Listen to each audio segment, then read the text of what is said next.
축산, 검협전.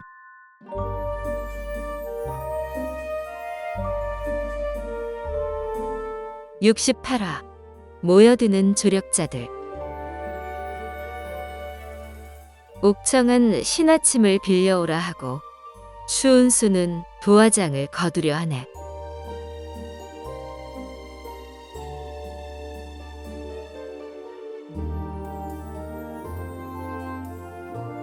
하매와 최기가 곧바로 일어나 작별 인사를 하고 떠난 후 주경운이 궁금증을 참지 못해 다시 물었다. 그 대단한 요괴강의 조사가 대체 누구예요? 대체 무슨 일이 있었길래 추운수 어르신과 나자연 선배가 이렇게 조심스러워하시는 걸까요? 추운수 선배는 원래 부인 능서롱 선배와 함께 검수를 연마했었지. 오래전 묘강 지역에서 약초를 캐던 중 난도산에서 천년 독장에 빠지는 바람에 능 선배의 목숨이 위태로워졌어. 공력이 깊은 추 선배가 위험을 감지하고 즉시 검광으로 몸을 보호하며 빠져나왔지만 능 선배의 상태는 매우 심각했단다. 묘계강의 사조인 홍발노조가 가진 천년 양화 외에는 독장을 해독할 방법이 없었어. 하지만 다른 문파의 도움을 받기는 쉽지 않은 법이지. 그렇게 발만 동동 구르고 있는데 뜻밖에도 도움의 손길이 먼저 찾아왔단다. 이들의 인연을 말하기에 앞서 먼저 오은장이라 불리는 천년 독장에 대해 알아보자. 오은장이 퍼져 있는 난도산은 이름 그대로 온산이 복숭아 나무 천지였다. 하지만 골짜기가 워낙 깊어 인적이 닿지 않으니 복숭아가 주렁주렁 달려도 따는 이가 없었다. 난도산 복숭아 나무는 그렇게 수백 수천 년 동안 스스로 나고 자랐다. 시간이 지남에 따라 높은 곳에서 떨어진 복숭아가 비바람을 타고 계곡을 따라 점점 멀리 퍼져나갔다. 이것이 썩고 쌓이기를 반복하며 산 중심부 넓은 평원이 늪으로 변해버렸다. 매년 3, 4월부터 8, 9월까지 복숭아 찌꺼기가 고인 늪에 강한 햇빛이 쏟아지면 수분이 증발하면서 알록달록한 오색 안개가 피어올랐다. 안개가 워낙 짙어 강한 바람이 불어도 흩어지지 않았다. 이 오색 안개는 복숭아의 꽃과 열매가 만든 것이기에 도화장이라고 불리었는데 독성이 아주 강했다. 이 난도산 부근에 1년에 한두 번 분출하는 활화산이 있는데 분출 시기는 늘 달라서 예측하기 힘들었다. 화산이 분출할 때면 난도산 전체가 뒤흔들려 천년 독장 오은장이 지면을 뚫고 솟구쳐 무시무시한 기세로 온 산을 뒤덮었다. 멀리서 보면 그 이름처럼 찬란한 오색 구름으로 보여 비온 뒤 맑게 갠 하늘에 걸린 무지개보다 아름답고 눈부셨다. 그나마 다행인 것은 오은장이 길어도 한 시즌이면 늪으로 다시 빨려 들어간다는 점이다. 또한 오은장이 퍼졌던 늪지 곳곳에 온갖 다양한 영약이 자랐다. 사실 추운수 부부가 오은장의 위험을 무릅쓰고 난도산 늪에 발을 들인 이유가 바로 이 영약 때문이다. 이 영약들은 수백 년의 공력을 순식간에 쌓는 효과가 있기에 독기운을 막아주는 백초단을 입에 물고 들어갔다. 그런데 자소매라는 영약을 캐는 순간 화산이 분출하면서 난도산 오은장이 지표를 뚫고 솟구쳤다. 능서롱이 하필 그 분출구에 서 있었다. 추운수가 목숨 걸고 구했지만 능서롱은 이미 전신이 보랏빛으로 변해 중태에 빠졌다. 이때 먼 산꼭대기에서 홍발노조가 오은장이 퍼지는 것을 지켜보고 있었다. 그는 오래전부터 법수를 써서 특별한 호리병에 오은장을 빨아들일 계획이었다. 세상에 해를 끼치는 위험을 제거하는 동시에 오은장을 이용해 법보를 연성하기 위함이었다. 하지만 늘 도화장만 자욱할 뿐 땅속에서 응축된 천년 오은장은 좀처럼 보기 힘들었다. 게다가 오랜 시간을 지나며 신통력이 생겼는지 홍발노조가 계획을 세운 후로 더욱 보기 힘들어졌다. 간혹 분출하기는 했지만 공교롭게도 홍발노조가 자리를 비웠을 때였고 서둘러 달려와도 그새 자취를 감추곤 하였다. 수년째 뜻을 이루지 못한 홍발노조는 이날도 혹시나 싶어 산꼭대기에 올라갔다가 늪으로 들어가는 남녀 한 쌍을 발견했다. 무슨 일인가 가만히 지켜보는데 드디어 거대한 진동과 함께 오은장이 지표를 뚫고 솟구쳤다. 방금 그 두 사람은 화를 피할 수 없겠구나. 안타깝지만 별 수 없지. 어쨌든 어서 오은장이나 거두자.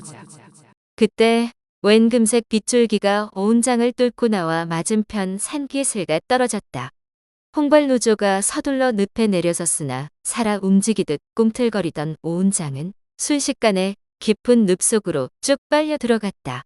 이번에도 허탕이었다. 낙담한 홍발노조는 조금 전 금색빛 줄기가 떨어진 곳으로 가보았다. 얼마나 대단한 실력자이기에 이렇게 대담한지, 얼마나 다쳤는지 궁금했다. 맞은편 산기슭에 내려선 두 사람은 추운수 능서롱 부부였고, 능서롱은 숨이 끊어지기 일보 직전이었다. 문파는 다르지만 추운수와 말이 잘 통한 홍발노조가 흔쾌히 천년 양하를 내주었다. 덕분에 능서롱이 목숨을 건졌고 이것을 인연으로 벗이 되었다. 능서롱이 완쾌한 후 세 사람은 합심하여 오은장을 제거하기로 하였다.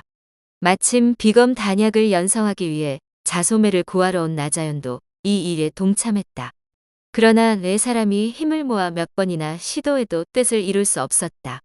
얼마 뒤 장미 조사를 만난 추운수는 오은장에 대한 중요한 정보를 얻었다. 오은장은 상룡이라는 요괴가 조종하는데 특별한 선연을 타고난 사람이 아니면 제거할 수 없다는 것이었다. 아무리 뛰어난 검선이라도 깊은 늪과 강력한 독장 뒤에 숨은 상룡을 제거할 방법이 없었다. 추선배와 나선배는 결국 손을 뗐지만 홍발노조는 아직도 뜻을 꺾지 않았다는구나. 요괴강은 그 홍발노조의 직계 손재자이고 홍발노조의 명으로 처음 하산하여 강호를 유람 중이지. 안타깝게도 사파놈들 꼬임에 넘어가 악행을 저지르고 있다만 본성이 악한 자는 아니란다. 추선배와 나선배는 홍발노조와의 인연 때문에 요괴강이 잘못될 수도 있는 자리에 나올 수가 없는 것이고, 저희는 이곳에 온 지 며칠 되었으나 여가장에 요시성을 가진 묘강 사람이 있다는 이야기는 듣지 못했어요. 그런데 사태는 이미 다 알고 계셨군요. 정말 대단하세요. 내가 점은 조금 칠 줄 안다만 그렇다고 이렇게 상세히 알 수는 없지. 사부가 일전에 사천관연 일왕묘에서 주매 선배에게 들은 것이라며 말씀해 주셨단다. 주매 선배는 자운사 소탕 후에 변방으로 옛 친구를 만나러 갔다가 이 이야기를 들었다는데 요괴강이 얼마 전까지 법원의 제자 모태와 어울린 모양이야. 모태가 제 스승이 지금 여가장에 있는데 곧 황산으로 허비랑을 찾아갈 것이라면서 요괴강에게 함께 여가장에 가자고 제안했다는구나. 사부가 그 이야기를 듣고 점을 쳐보았는데 요괴강이 여가장에 가면 이용만 당하고 대가장과 원수를 맺는다고 나왔단다. 그리고 모태가 여가장으로 가는 길에 더 많은 조력자를 청할 것이라고 하는구나. 그러니 이번 두 마을의 대결은 절대 가벼이 보아서는 안 될 것이야. 다들 옥청의 말에 귀를 기울이며 고개를 끄덕이는데 밖에서 하인이 달려왔다. 아래입니다. 밖에 두 도인이 나타났는데 황영극, 조심원 두 대협을 뵙겠다고 합니다. 황영극과 조심원은 주변에 자신의 행적을 알리지 않았기에 찾아온 사람이 누구인지 전혀 짐작이 가지 않았다. 의아해하며 나가보니 다름 아닌 동원기와 철사였다. 황영극과 조심원이 크게 반기며 안으로 모셨다. 성도에서 작별한 지 얼마 안 되었는데 이렇게 또 만났구려. 제자놈 하나 잘못 들였다가 요새 아주 정신이 없다오. 나구놈 하나도 골치 아픈데 여기저기에서 사파놈들이 모여들어 난감하던 차에 대사를 만나니 아주 반갑구려. 정말 다행이오. 동원기의 말에 옥청이 허리를 숙여 예를 갖추었다. 여가장에 사파무리가 모여들어 선량한 백성들을 괴롭힐 것이라며 사부께서 제게 힘을 보태라 명하셨습니다. 두 선배님이 오셨으니 대가장은 이제 한시름 덜었습니다. 그래도 저들을 얕보면 안 될 것이오. 나구놈 악행을 듣고 처음에는 그래도 한때 제자였던 녀석이라 차마 독수를 쓸 수 없었어. 어떻게든 잘못을 뉘우치고 정도를 걷게 할 셈이었지.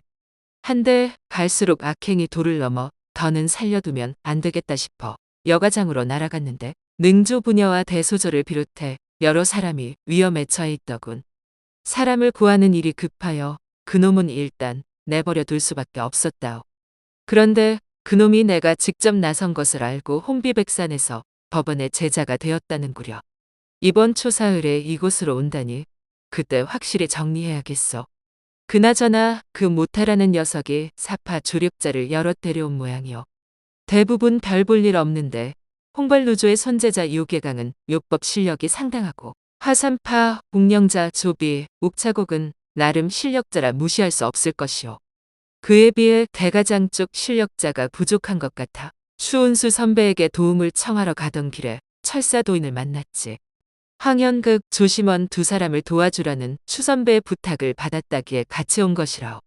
추 선배는 완석대사가 위중해 자리를 비울 수 없는 데다 나설 수 없는 특별한 이유가 있다는구려.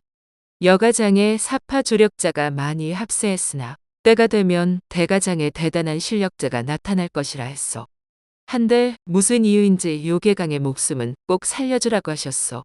어쨌거나 대사가 올 줄은 생각도 못했는데 정말 잘 되었어. 이야기가 끝나갈 즈음 능주부녀 유윤중 대상령이 찾아와 동원기에게 감사 인사를 전했다.